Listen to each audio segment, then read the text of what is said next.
तो हम एक नया सब्जेक्ट स्टार्ट करने जा रहे हैं। सब्जेक्ट का नाम है इनकम टैक्स। सब्जेक्ट का नाम क्या है? Income tax. तो आज की क्लास जो है ना, बेसिक कॉन्सेप्ट की क्लास है। हम कोई पर्टिकुलर चैप्टर स्टार्ट नहीं कर रहे हैं, लेकिन अगर आप ये क्लास अटेंड नहीं करोगे तो आगे आपको इनकम टैक्स भी कुछ समझ में नहीं आएगा। तो एक इससे कोई क्वेश्चन आता नहीं है पेपर में, लेकिन अगर ये नहीं पढ़ोगे तो आगे का कुछ समझ में आएगा भी नहीं। तो ये क्लास कितनी इंपॉर्टेंट है आप कुछ समझ लो।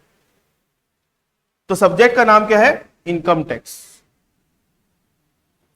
तो इनकम टैक्स की मीनिंग क्या होती है? What do you mean by income tax? Income tax की मीनिंग क्या होती है? Tax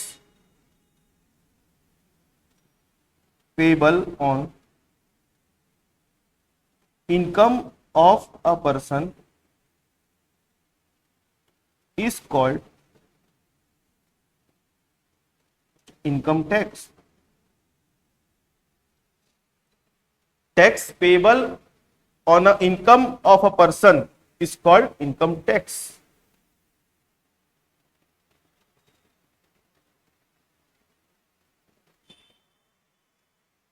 Is called income tax.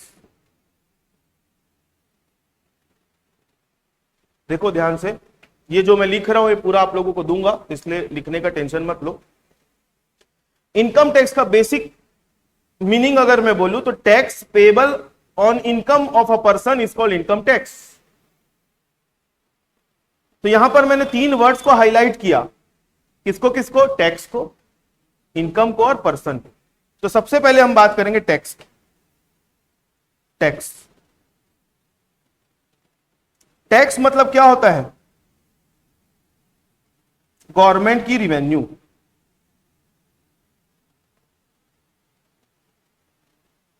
Government की क्या होती है? रिवेन्यू। मतलब गवर्नमेंट हमसे क्या करती है? टैक्स कलेक्ट करती है। क्यों? गवर्नमेंट को क्या करना है? देश चलाना है। और देश चलाने के लिए पैसा चाहिए। पैसा कहां से आता है? गवर्नमेंट के पास, टैक्स से। तो गवर्नमेंट के पास पैसे तो और भी जगह से आते हैं, लेकिन मेजर सोर्स ऑफ रिवेन्यू अगर बोला जाए तो क्या है? टैक्स। तो टैक्स जो है बेसिकली 2 कैटेगरी में टैक्स को डिवाइड किया गया।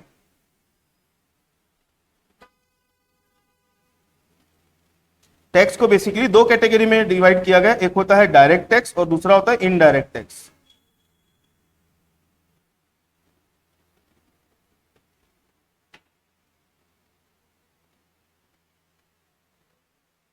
टैक्स बेसिकली कितने टाइप का देखा जाएगा? कितना टाइप का होता है? 2 टाइप का। एक होता है डायरेक्ट टैक्स और दूसरा होता है इनडायरेक्ट टैक्स। हाँ ठीक है ना।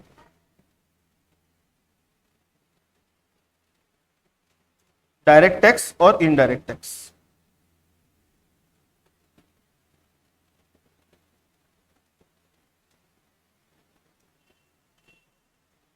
देखो, डायरेक्ट टैक्स को डायरेक्ट टैक्स क्यों बोलते हैं और इनडायरेक्ट टैक्स को इनडायरेक्ट टैक्स क्यों बोलते हैं? जो हम अभी इनकम टैक्स पढ़ रहे हैं ना, इनकम टैक्स जो होता है ना, वो एक प्रकार का डायरेक्ट टैक्स है। इनकम टैक्स एक प्रकार का क्या है? डायरेक्ट टैक्स है। और जो आप लोग जीएसटी सुने हो, जीएसटी, वो एक प्रकार का क्या है? इनडायरेक्ट टैक्स है। डायरेक्ट टैक्स का अगर एग्जांपल लिख दूं, यहां पर आप इनकम टैक्स लिख सकते हो,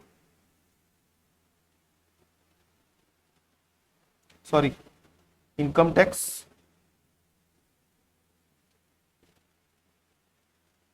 और यहां पर लिखोगे जीएसटी,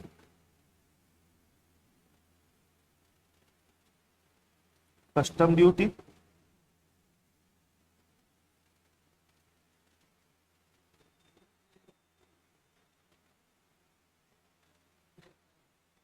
सीजी एक्साइज। क्या हो गया? ठीक, नीचे बैठे थे वहां तो नहीं रख दिए?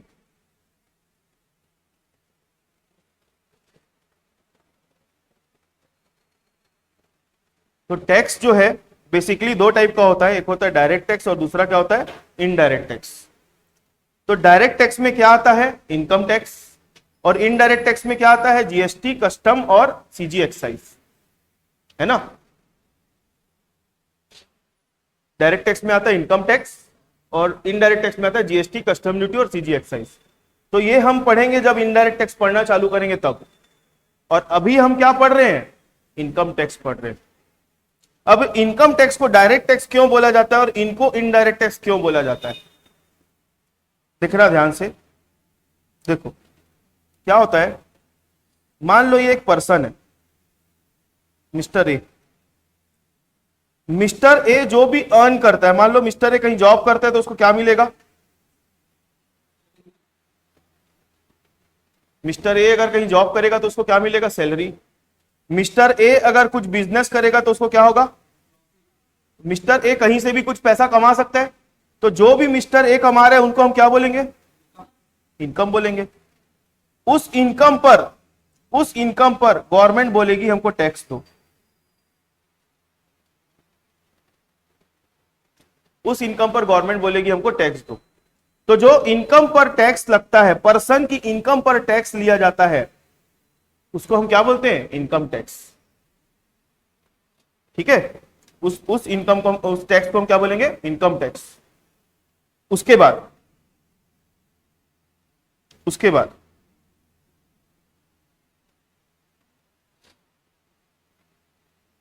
यहां पर जब मिस्टर ए से टैक्स लेना है गवर्नमेंट को, तो गवर्नमेंट जो है ना डायरेक्टली कांटेक्ट करेगी किसको, मिस्टर ए को। मिस्टर ए अगर टैक्स नहीं देगा ना, तो गवर्नमेंट जो भी उसके ऊपर कार्रवाई करनी हो किसके ऊपर करेगी, मिस्टर ए पर। मतलब गवर्नमेंट के और मिस्टर ए के बीच में कोई नहीं है, डायरेक्टली इनका कांटेक्ट है। इसलिए इस टाइप के टैक्स को हम क्या बोलते हैं, डायरेक्ट टैक्स।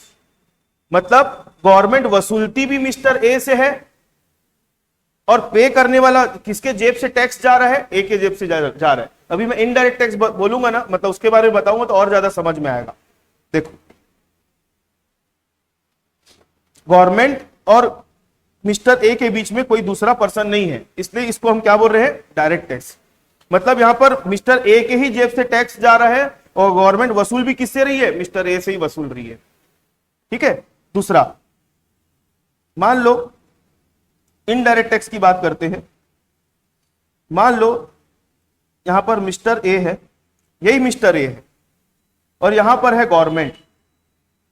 मिस्टर ए गया किसी शॉप में कुछ खरीदने, मिस्टर ए गया कहां पे, किसी दुकान में कुछ खरीदने। मान लो कंप्यूटर खरीद रहा है मिस्टर ए। मिस्टर ए एक कंप्यूटर खरीद रहा है। कंप्यूटर आया मान लो 50,000 का। 50,000 में 45,000 कंप्यूटर का रेट था और 5,000 क्या जुड़ा हुआ है, जीएसटी जुड़ा हुआ है। मिस्टर ए ने एक दुकान से क्या खरीदा, कंप्यूटर खरीदा। कंप्यूटर कितने का था, 45 का था, 5,000 उसमें जीएसटी जुड़ा, तो टोटल मिस्टर ए को कितना पे करना पड़ा। तो कंप्यूटर के लिए मिस्टर ए ने कितना पे किया, 45, और जीएसटी के लिए कितना पे किया, 5, और टोटल कितना मिस्टर ए ने पे किया। तो बोल सकते हैं कि ये जो टैक्स का पैसा है 5,000 रुपए, ये किसके जेब से गया है, मिस्टर ए के जेब से गया है। अब ये जेब का पैसा, ये जो जिसके जेब में पैसा है वो किसके पास आ गया, दुकान वाले के पास आ गया। अभी गवर्नमेंट को नहीं मिला है टैक्स का पैसा, वो पैसा किसके पास आके रखा हुआ है, दुकान वाले के पास। अब दुकान वाला क्या करेगा, वो गवर्नमेंट को चालान बना के पे करेगा। मतलब क्या दुकान वाला किसी एक ही आदमी को कंप्यूटर बेच रहा है कि उसका काम ही वही है। तो वो जितने कंप्यूटर बेचेगा पूरे महीने भर में, जितना वो पूरे महीने भर में टैक्स का पैसा इकट्ठा करेगा, उस महीने के बस अगले महीने में जाके वो क्या करेगा, टैक्स का पूरा पेमेंट करेगा गवर्नमेंट। तो देखो यहां पर क्या हुआ, गवर्नमेंट टैक्स ले रही है, किससे ले रही है, लोगों से ही ले रही है, लेकिन डायरेक्टली कांटेक्ट कर रही है क्या, नहीं। वो किससे के माध्यम से जा रही है, थर्ड पार्टी को बीच में ले। तो इस तरीके का जो टैक्स होता है उसको हम क्या बोलते हैं, इनडायरेक्ट टैक्स। मतलब किसके जेब से टैक्स का पैसा गया, मिस्टर ए के जेब से। यहां पर भी किसके जेब से पैसा गया। अगर गवर्नमेंट को टैक्स नहीं मिलता है, अगर गवर्नमेंट को टैक्स नहीं मिला तो गवर्नमेंट किसको पकड़ेगी, यहां पर मिस्टर ए को। लेकिन अगर यहां पर गवर्नमेंट को टैक्स नहीं मिलता है तो गवर्नमेंट किसको पकड़ेगी, दुकानदार को पकड़ेगी। इसलिए इस चीज को एक वर्ड दिया गया है, ध्यान समझना, tax incidence and implication on same person। Income tax मतलब डायरेक्ट टैक्स में जो टैक्स का इंप्लीकेशन है और इंसिडेंस है वो किस पर पड़ेगा, सेम पर्सन पर पड़ेगा। लेकिन इनडायरेक्ट टैक्स केस में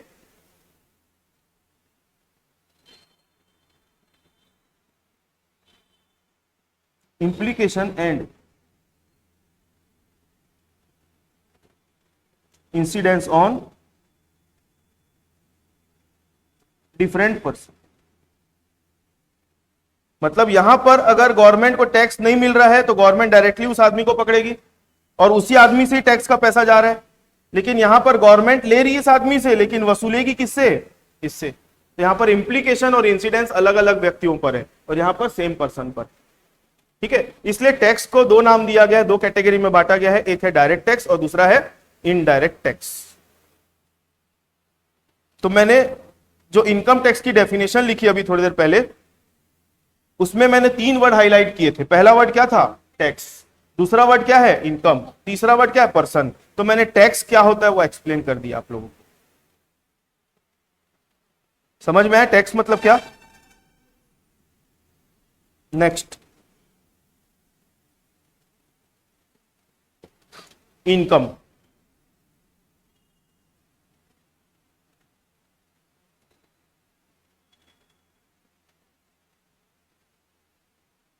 हमारे देश की जनसंख्या कितनी है, एग्जैक्ट बताने की जरूरत नहीं है, अप्रोक्सीमेटली 1,01,140 करोड़ से ज्यादा अप्रोक्सीमेटली। तो क्या बताओ, इतने सारे लोगों में नहीं 130 करोड़ लोग तो कमाते नहीं होंगे, ऐसा मान के चलो। कोई बुढ़ा है, कोई बच्चा है, तो कोई ऐसा है। सिर्फ पूरे देश में कितने लोग कमा रहे हैं ऐसा मान लेते हैं, एजम्पशन ले रहे, 10 करोड़ लोग कमा रहे होंगे पैसा। मतलब टैक्सेबल अमाउंट बोल रहा हूं, कमाते तो बहुत लोग हैं लेकिन टैक्स के दायरे में आने वाले 10 ही करोड़ लोग हैं फॉर एग्जाम्पल। तो क्या वो जो 10 करोड़ लोग हैं कोई कम नंबर से, क्या 10 करोड़ लोग कम होते हैं क्या, नहीं। तो 10 करोड़ लोगों की सोर्स ऑफ इनकम क्या एक ही सोर्स ऑफ इनकम है कि मल्टीपल सोर्स ऑफ इनकम हो सकती है। जैसे फॉर एग्जांपल आप कहीं जॉब करते हो तो आपको क्या मिल रही होगी, सैलरी। आप मान लो कोई बिजनेस करते हो तो आपको क्या मिल रहा होगा, प्रॉफिट। आप मान लो कहीं पे ब्याज में पैसा चलाते हो, फिर आपका इन्वेस्टमेंट है, आपने बैंक में एफडी कराया तो आपको क्या मिल रहा होगा, ब्याज। मेरा मकान है, मैं किराए में देके रखा हूं तो मेरे को क्या मिल रहा होगा, रेंट। तो ऐसे 50 आदमी को खड़े कर दोगे ना, 50 आदमी की अलग अलग सोर्स ऑफ इनकम है। तो यहाँ पे 50 आदमी नहीं, करोड़ों आदमी है। तो गवर्नमेंट को सबकी इनकम का डिटेल मंगवाना है। तो गवर्नमेंट अगर बोलेगी ठीक है आप अपनी अपनी डिटेल भेजते जाओ, तो कितना टेंशन हो जाएगा वहां के लोगों को। सोच के देखो, आपकी इनकम अलग अलग कैलकुलेशन करोगे, आपकी इनकम अलग अलग कैलकुलेशन। तो इसलिए गवर्नमेंट ने अपने सहूलियत के लिए इनकम को 5 कैटेगरी में डिवाइड कर दिया है। कितने कैटेगरी में, 5। पहला होता है income from salary,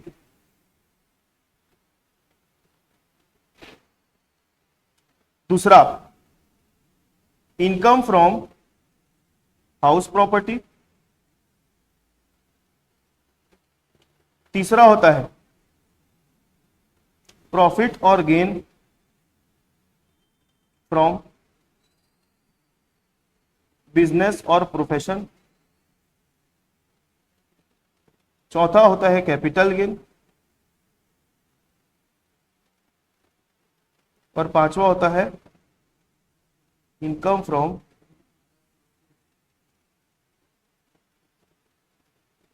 other sources. तो इनकम टैक्स वालों ने इनकम को अपनी सहूलियत के लिए कैलकुलेशन करने के लिए इनकम को कितने कैटेगरी में डिवाइड कर दिया, 5। पहला है इनकम फ्रॉम सैलरी, दूसरा होता है इनकम फ्रॉम हाउस प्रॉपर्टी, तीसरा होता है प्रॉफिट और गेन फ्रॉम बिजनेस और प्रोफेशन, उसके बाद होता है कैपिटल गेन, उसके बाद होता है इनकम फ्रॉम अदर सोर्सेस। ये जो 5 हेड्स है ना, 5 कैटेगरी है, इन 5 कैटेगरी के अंदर जो पर्सन जिस नेचर की इनकम कमाता है उससे रिलेटेड यहां पर रूल्स लिखे हुए। आई बात समझ में। इनकम के 5 हेड में डिवाइड करने का मतलब यह है, जैसे इनकम फ्रॉम सैलरी, जैसे फॉर एग्जांपल आप जॉब करते हो तो आपको सैलरी की इनकम हो रही है, तो सैलरी की इनकम को कैलकुलेट कैसे करना है उसके बारे में पूरा नियम कानून कहां लिखा वो मिलेगा आपको, इनकम फ्रॉम सैलरी में। वो पूरा अपने आप में एक चैप्टर है। मैं पूछूंगा आपकी सैलरी की इनकम बताओ, तो ऐसा अपन कैलकुलेट करते हैं ना, 15,000 रुपए महीना इंटू 12, 1,80,000 रुपए। वैसा नहीं होता है सैलरी का इनकम का कैलकुलेशन। गवर्नमेंट के एम्प्लॉयज लोगों को क्वार्टर मिले रहते हैं, गवर्नमेंट क्वार्टर्स नहीं मिले रहते, उसकी भी वैल्यू उसमें जोड़ना रहता है। एम्प्लॉयर ने मान लो कार दी हुई है, ट्रांसपोर्ट फैसिलिटी, जैसे स्कूल के टीचर्स लोग होते हैं उनको घर से स्कूल, स्कूल से ले जाने के लिए ट्रांसपोर्ट की फैसिलिटी मिली रहती है। तो बहुत सारी चीजें ऐसी होती है जो सैलरी में हम ऐड करते हैं। सिर्फ पैसे को ही नहीं देखा जाता है, सुविधाओं को भी देखा जाता है। ठीक है, तो हम जब इनकम फ्रॉम सैलरी की बात करते हैं तो यहां पर पूरा जो रूल्स है सैलरी की इनकम को कैलकुलेट करने के लिए वो इस जगह पर लिखा हुआ है। मतलब पूरा अपने आप में क्या है, चैप्टर है। आई बात समझ में। Next, income from house property. जैसे मैं अभी एग्जांपल दे रहा था कि मेरा एक मकान है, मैंने अपने मकान को रेंट पर दिया है, तो क्या मेरे को अगर किसी से रेंट मिल रहा है तो क्या सैलरी मिल रही है? क्या नहीं, रेंट मिल रहा है। तो रेंट की इनकम अगर मिल रही है तो उसकी कैलकुलेशन करने के लिए यहां पर है ना रूल्स लिखे हुए हैं। वो रूल कहां देखने को मिलेंगे आपको? इनकम फ्रॉम हाउस प्रॉपर्टी में देखने को मिलेंगे। क्लियर है? कुछ लोग बिजनेस करते हैं या फिर प्रोफेशन चलाते हैं तो उनको प्रॉफिट होता है, तो बिजनेस की इनकम को कैलकुलेट करने के लिए जो रूल मिलेगा आपको कहां देखने को मिलेगा? Profit and gain from business और प्रोफेशन वाले उसमें देखने को मिलेगा। कुछ लोग ऐसे होते हैं जो अपनी एसेट्स को बेच के पैसा कमाते हैं। कुछ लोग ऐसे होते हैं जो अपनी एसेट्स को बेच के पैसा कमाते हैं। जैसे मकान है आपके पास, 10 लाख में खरीदा, 2 लाख के बाद रेट आ गया, 2 साल के बाद रेट आ गया, आपने उस 10 लाख के मकान को बेच दिया 15 लाख में। तो मकान बेचना खरीदना आपका क्या बिजनेस है? क्या नहीं, लेकिन बेचा तो आपको प्रॉफिट हुआ कि नहीं हुआ? हुआ। आपके पास मान लो ज्वेलरी पड़ी है, 10 साल पहले खरीदे थे, वो ज्वेलरी खरीदे थे 50,000 की, लेकिन आज बेचने जा रहे हो 2 लाख की बिक रही है, तो ज्वेलरी बेचे तो ज्वेलरी आपकी क्या एसेट है? तो एसेट्स को बेच के अगर कभी पैसा कमाया जाता है तो उसके बारे में रूल्स कहां लिखे हुए हैं? कैपिटल गेन में। जैसे शेयर को बेच रहे, तो शेयर को बेचने से अगर पैसा कमाया जाएगा, प्रॉफिट कमाया जाएगा, तो उसके बारे में कहां बात करेंगे हम? कैपिटल गेन वाले टॉपिक में। उसके बाद बात आती है other sources. Other sources, income from other sources. Other sources मतलब ऐसी कोई भी इनकम जो ना तो सैलरी नेचर की है, ना हाउस प्रॉपर्टी में आती है, ना बिजनेस की इनकम है, ना कैपिटल गेन है। तो ऐसी कोई भी इनकम जिसके बारे में यहां पर नहीं लिखी हुई है कोई बात, तो वो उसके बारे में रूल्स कहां देखने को मिलेंगे आपको? Income from other sources. मतलब ये धर्मशाला बोल सकते हैं इसको। मतलब ये जो है स्पेसिफिक हेड है, ये जो है स्पेसिफिक हेड है। मतलब अगर सैलरी वाला होगा तो सिर्फ यहां आएगा, हाउस प्रॉपर्टी वाला होगा तो यहां आएगा, बिजनेस वाला होगा तो यहां आएगा, कैपिटल गेन वाला होगा तो यहां आएगा, और जिसका कोई नहीं होगा उसका कौन होगा? Other sources. ठीक है, जैसे फॉर एग्जांपल आप कौन बनेगा करोड़पति में गए, आप 3 लाख रुपए जीत के आ गए, कहां लोगे उसको? कौन से हेड में लोगे उस इनकम को? Other sources. क्योंकि ना सैलरी है, ना बिजनेस का प्रॉफिट है, ना किराया है, ना आपने कोई एसेट बेच के पैसा कमाया। आपने अपने फ्रेंड से शर्त लगाया कि एक मैच चल रहा है मान लो इंडिया का और दूसरे किसी देश का, आप बोले इंडिया जीत जाएगी और आप जीत गए, शर्त में जीते, आपको 10,000 रुपए का फायदा हो गया, कहां लोगे उसको? Other sources. लॉटरी लग गई आपको, कहां लोगे उसको? आपने बैंक में पैसा जमा करा के रखा है, आपको ब्याज मिल रहा है, उसको कहां लोगे? Other sources. आपने शेयर में पैसा लगा के रखा है, वहां से आपको डिविडेंड मिल रहा है, डिविडेंड, उसको क्या बोलेंगे? Other sources. मतलब उसकी कहां कैलकुलेशन करेंगे? Other sources. आपके पास कोई मशीनरी है, मशीनरी उसको किराए पर देते हो आप, मकान नहीं बोल रहा हूं मैं, मकान को किराए में दोगे, उससे जो किराया मिल रहेगा उसको कहां लोगे? हाउस प्रॉपर्टी में। लेकिन मशीनरी वगैरह है उसको अपने किराए में दिया, उससे जो इनकम हो रही है उसको कहां लोगे? Other sources. तो ऐसे बहुत सारी जनरल इनकम्स होती है जिसको ऊपर के 4 हेड में नहीं डाला जा सकता, उसके लिए हमको कौन एक हेड बना दिया गया, उसका नाम क्या है? Income from other sources. इतनी बात समझ में आई? तो मैंने इनकम टैक्स की डेफिनेशन को समझाने के लिए 3 वर्ड हाईलाइट किए थे। पहला क्या था? टैक्स। दूसरा मैंने क्या बोला? इनकम। तो मैं जब भी टैक्स बोलूंगा ना तो आपके दिमाग में टैक्स की पिक्चर बन जानी चाहिए, डायरेक्ट टैक्स, इनडायरेक्ट टैक्स। ठीक है, इनकम बोलूंगा तो सीधा वो 5 पॉइंट्स आ जाने चाहिए, income from salary, house property, business profession, capital gain और अदर सोर्सेस। फिर अब बात करेंगे पर्सन की। पर्सन मतलब क्या होता है? देखो,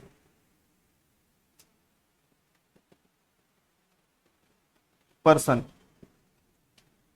हम अपनी जनरल लैंग्वेज में पर्सन मतलब क्या, हम लोग पर्सन ही तो है।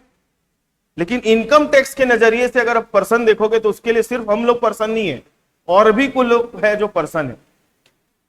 जैसे आप लोगों ने बीकॉम सेकेंड ईयर अभी पढ़ के आए, तो कंपनी लॉ था एक सब्जेक्ट, कंपनी लॉ में कंपनी की कैरेक्टरिस्टिक क्या थी? Company is a artificial legal person. मतलब कंपनी का कोई शरीर होता है क्या? नहीं, लेकिन कंपनी एक फर्म है, रजिस्टर्ड है, तो उसको भी इनकम टैक्स वाले क्या मानते हैं? एक पर्सन मानते हैं। तो ऐसे ही कौन कौन होते हैं पर्सन के कैटेगरी में? देखो, सबसे पहला आता है इंडिविजुअल्स। इंडिविजुअल्स, उसके बाद आता है Hindu undivided family,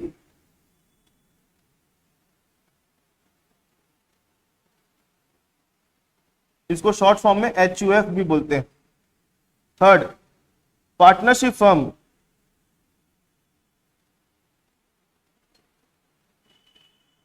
fourth, company. Fifth,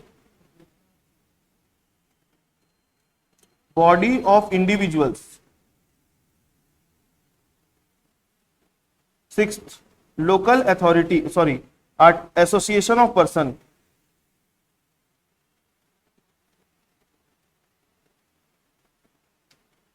seventh, local authority.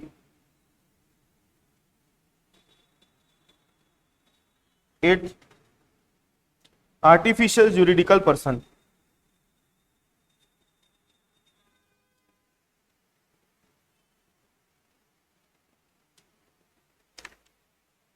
Income tax के नजरिए से देखोगे तो पर्सन कितने टाइप के होते हैं? 8 प्रकार के पर्सन होते हैं। पहला होता है कौन? इंडिविजुअल्स। दूसरा कौन होता है? Hindu undivided family. तीसरा कौन होता है? Partnership firm. चौथा कौन होता है? कंपनी। फिर क्या होता है? Body of individual. फिर क्या होता है? Association of person. फिर क्या होता है? Local authority. फिर क्या होता है? Artificial juridical person. इंडिविजुअल्स मतलब कौन? Natural person. नेचुरल पर्सन मतलब हम लोग। अगर मैं इंडिविजुअल्स बोल रहा हूं मतलब किसकी बात कर रहा हूं? हम लोगों की, अपन लोगों की। अपन लोग इंडिविजुअल्स, अपन लोग पर्सन है, लेकिन किस टाइप के पर्सन है? इंडिविजुअल्स है अपन लोग। इंडिविजुअल्स मतलब नेचुरल पर्सन। इसके आगे के जितने लोग भी है सब क्या है? आर्टिफिशियल पर्सन है। अब कैसे आर्टिफिशियल है पर्सन समझो। हिंदू अनडिवाइडेड फैमिली, इसको शॉर्ट फॉर्म में क्या बोला जाता है? HUF। मान लो एक मिस्टर ए है, ये कुछ बिजनेस करता है। मिस्टर ए के साथ उसका बेटा भी काम करता है, मान लो इसका नाम बी है। इसका एक बेटा और काम करता है, उसका नाम सी है। इसकी पत्नी काम करती है, उसका नाम डी है।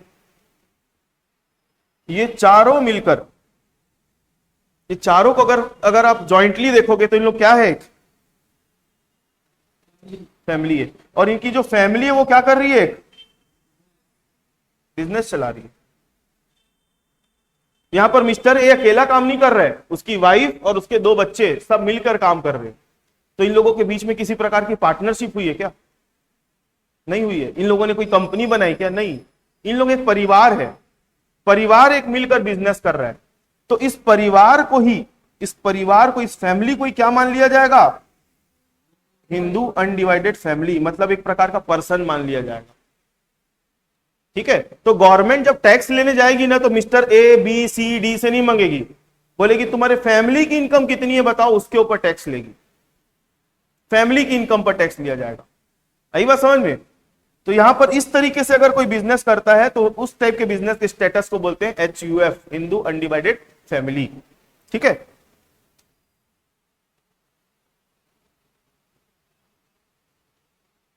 आप लोगों ने किसी दुकान के नाम के आगे एंड सन्स एंड ब्रदर्स सुना होगा। इसका मतलब है कि वो क्या है? HUF में काम कर रहे हैं। उन लोगों का फैमिली बिजनेस है, इसका मतलब ये है। और उन लोग किस स्टेटस में काम कर रहे हैं? HUF में रह के काम कर रहे हैं। ठीक है। तो इंडिविजुअल समझ में आया, हम लोग। HUF मतलब समझ में आया, फैमिली। उसके बाद पार्टनरशिप फर्म। पार्टनरशिप फर्म तो बचपन से पढ़ते आ रहे हो आप लोग। पार्टनरशिप फर्म मतलब 2-4 दोस्त थे, इकट्ठा हो गए, अपने घर से पैसा लेकर आए, इन लोगों ने क्या बना ली? फर्म बना ली। तो उस फर्म को बोला जाएगा पर्सन। फर्म को पर्सन बोला जाएगा। फर्म के अंदर काम कर रहे तो पार्टनर्स है, उस फर्म को ओवरऑल क्या बोला जाएगा? एक पर्सन। तो जब इनकम टैक्स वाले को टैक्स लेना रहेगा ना तो किससे लेगी टैक्स? फर्म की इनकम पर टैक्स लेगी। फर्म की इनकम पर टैक्स। आई बात समझ में? और जो पार्टनर्स है, पार्टनर्स लोग तो इंडिविजुअल है अंदर। क्लियर है? नेक्स्ट, हाँ, पार्टनर्स लोगों की अगर कोई दूसरी इनकम हो रही है तो पार्टनर्स लोगों की दूसरी इनकम पर इंडिविजुअल बेसिस पे टैक्स लिया जाएगा, लेकिन जब पार्टनरशिप फर्म है तो फर्म की इनकम से टैक्स लिया जाएगा। क्लियर है? उसके बाद कंपनी, कंपनी जानते हो कि वहां पर क्या होता है, हजारों लाखों करोड़ों लोग होते हैं जिनका पैसा लगा रहता है शेयर में, कंपनी बहुत बड़े लेवल का बिजनेस होता है। अब यहां पर गवर्नमेंट को अगर टैक्स लेना है तो कंपनी से की इनकम पर टैक्स लेगी, ना कि किसी पर्टिकुलर एक पर्सन की इनकम पर। आई बात समझ में? उसके बाद body of individuals, body of individuals, body of individuals मतलब जैसे एक छोटा सा एग्जांपल लेता हूं मैं, टीम इंडिया, टीम इंडिया, चलो टीम इंडिया के बारे में अगर मैं बोलूंगा तो सोच ही नहीं पाओगे क्योंकि आप लोग उसके बारे में ज्यादा जानते नहीं। अभी गणेश चतुर्थी का टाइम चल रहा है तो अभी देखना गणेश पंडाल के लिए, गणेश जी का आयोजन करने के लिए समितियां बनी है छोटी छोटी, तो समिति में कौन लोग हैं? सब इंडिविजुअल्स है। इन लोग इकट्ठा हो गए, इन लोगों ने सबसे चंदा लिया, स्पॉन्सरशिप वगैरह लिए तो उनकी इनकम हो गई। इन लोगों ने खर्चा किया तो इन लोगों ने अपने बीच में कोई पार्टनरशिप करी क्या? नहीं। कोई फैमिली है क्या? नहीं। लेकिन इन लोग कलेक्ट हो गए एक जगह, तो इन लोगों के पूरे ग्रुप को बोला जाएगा BOI, बॉडी ऑफ इंडिविजुअल्स। तो गवर्नमेंट को अगर टैक्स लेना रहेगा तो वो किसी एक इंडिविजुअल को नहीं पकड़ेगी, पूरे ग्रुप को पकड़ेगी, ग्रुप की इनकम पर टैक्स लिया जाएगा। आई बात समझ में?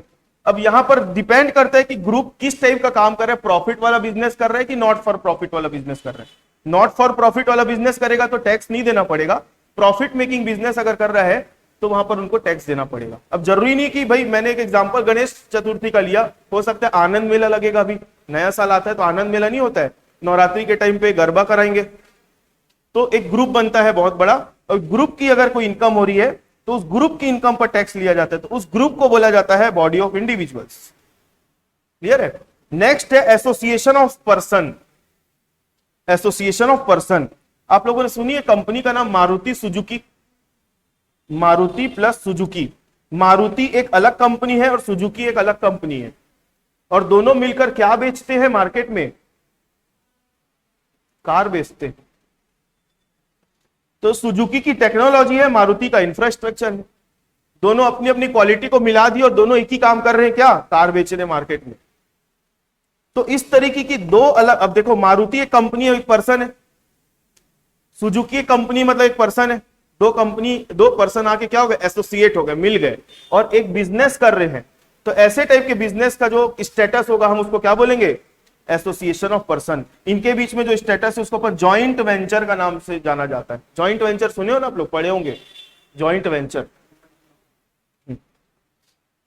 तो इनकी इनकम पर अब यहां पे गवर्नमेंट को टैक्स लेना रहेगा तो मारुति के पास नहीं जाएगी, सुजुकी के पास नहीं जाएगी, मारुति सुजुकी के पास, उनके ग्रुप पर जाएगी, उनसे उनकी ग्रुप टोटल इनकम पर टैक्स लेगी। क्लियर है? Next, local authority. Local authority मतलब नगर पालिका, नगर निगम, सुने हो आप लोग नाम? म्युनिसिपल कॉर्पोरेशन बोलते हैं, अपने रायपुर का नगर पालिका ये है। तो इन लोगों को भी इनकम होती है, ये कोई गवर्नमेंट नहीं होता। नगर पालिका, नगर निगम कोई गवर्नमेंट नहीं, गवर्नमेंट मतलब स्टेट गवर्नमेंट और सेंट्रल गवर्नमेंट बस। नगर पालिका और नगर निगम को हम गवर्नमेंट नहीं बोलते, हम क्या बोलते हैं? लोकल अथॉरिटी बोलते हैं। क्या बोलते हैं? Local authority. और लोकल अथॉरिटी की जो इनकम होगी उस पर भी उनको क्या देना पड़ेगा? टैक्स देना पड़ेगा। क्लियर है? लोकल अथॉरिटी की जो इनकम होगी उस पर भी उनको टैक्स देना पड़ेगा। तो लोकल अथॉरिटी लोगों को क्या बोला जाएगा? एक पर्सन बोला जाएगा। तो अब डिपेंड करता है कि लोकल अथॉरिटी किस टाइप की है। छोटे शहर की है तो नगर पालिका, थोड़े बड़े शहर की तो निगम, थोड़े और बड़े शहर की तो महानगर पालिका, वो डिपेंड करता है। लेकिन ओवरऑल सबको क्या बोला जाएगा? म्युनिसिपल कॉर्पोरेशन बोला जाएगा। क्या बोला जाएगा?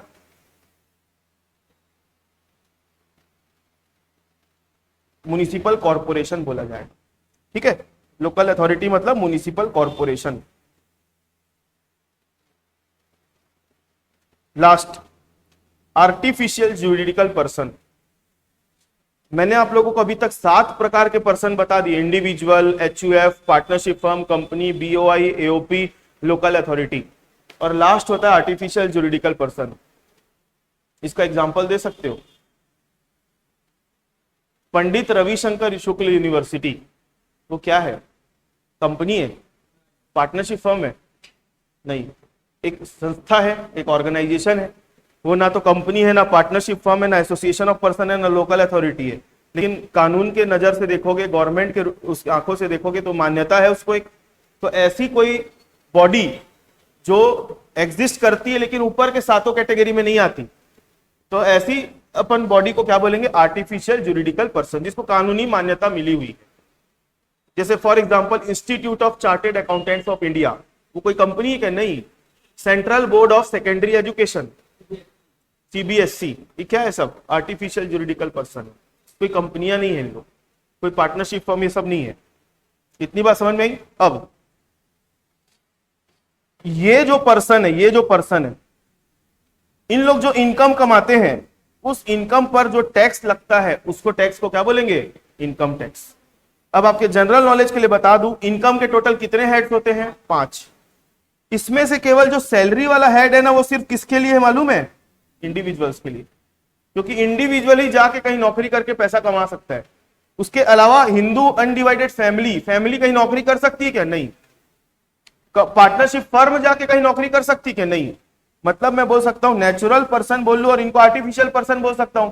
तो इनकम फ्रॉम सैलरी सिर्फ और सिर्फ हमारे लिए है, और बाकी के पर्सन के लिए बाकी के 4 हेड हो सकते हैं, लेकिन इनकम फ्रॉम सैलरी उनके लिए अवेलेबल नहीं है। क्लियर है? तो ये मैंने बताया आप लोगों को इस डेफिनेशन का मतलब। ठीक है।